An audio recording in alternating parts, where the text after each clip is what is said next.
Nagbago na siya. Papa Jack. Nagbago na naman. siya. Nagbago na siya. Hanggang mo kwento mo. Alright, JD. Oh. This is going to be unfair sa iyo, but for what it's worth, I will tell you this, okay? You have to give this guy a reason to stay with you forever. Bigyan mo siya ng dahilan na maramdaman at makita na masaya pala kasama sa JD buong buhay. Okay.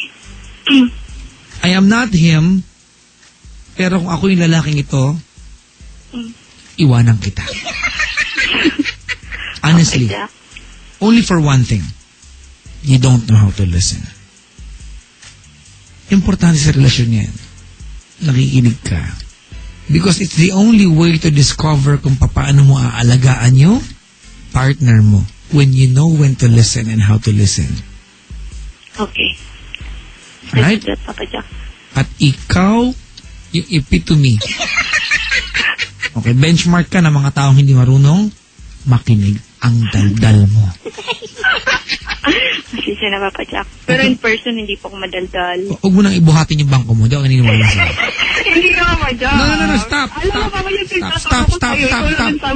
Jack, Stop. I don't believe you. Hindi ka, Papa Jack. I swear. I swear. Wala pang may sabi po sa akin na ganyan. Madaldal. Pati babae. Stop. Oh, sige, I understand you. Okay? Hindi naman para... Okay. Di ko kailangan ng pagbubuhat mo sariling bangko.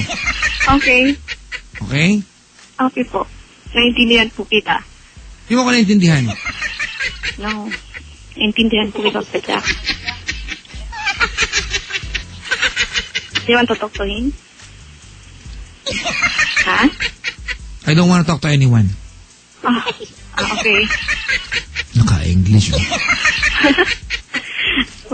Salamat sa pagtawag, Jay. Papa Jack, gusto lang gawin niya mag-hi sa'yo. Well, hi, pero tama na, no. No, pass the phone. Thank you, JD, for calling. Sige, thank you very much, Papa Jack. Kasi... Naba ko na po.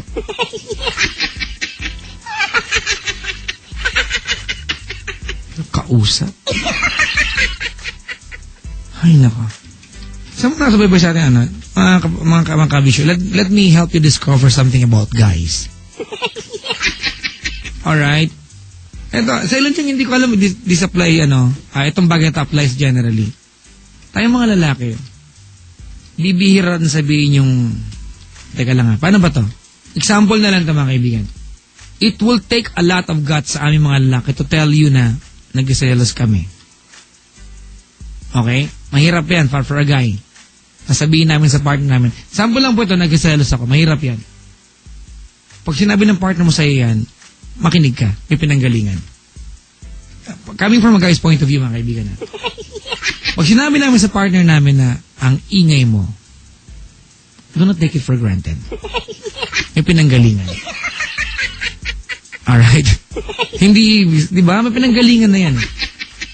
Ang pinupunto ko, kailangan marunong kayo magpakiramdaman sa bawat isa. Alright? Kailangan matuto kayong makinig. Kasi kung hindi nyo kaya makinig, huwag na kayo magsama. Huwag nyo yung mga sarili nyo.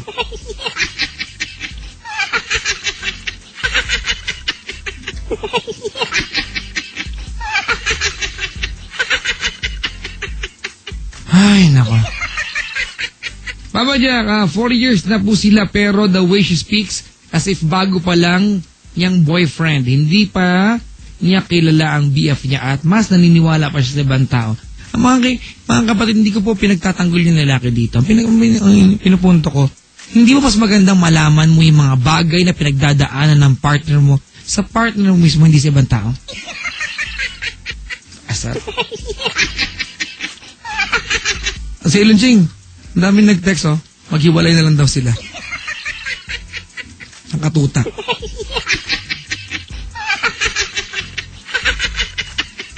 Sabi ni Jay Mayuga, walang John daldal ng caller. Di ba? Afar. Sayang yung time. Slow.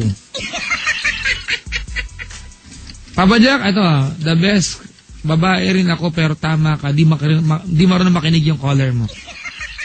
Ako man yung lalaki, siguro iiwanan ko siya. Oh, babae nag-text na.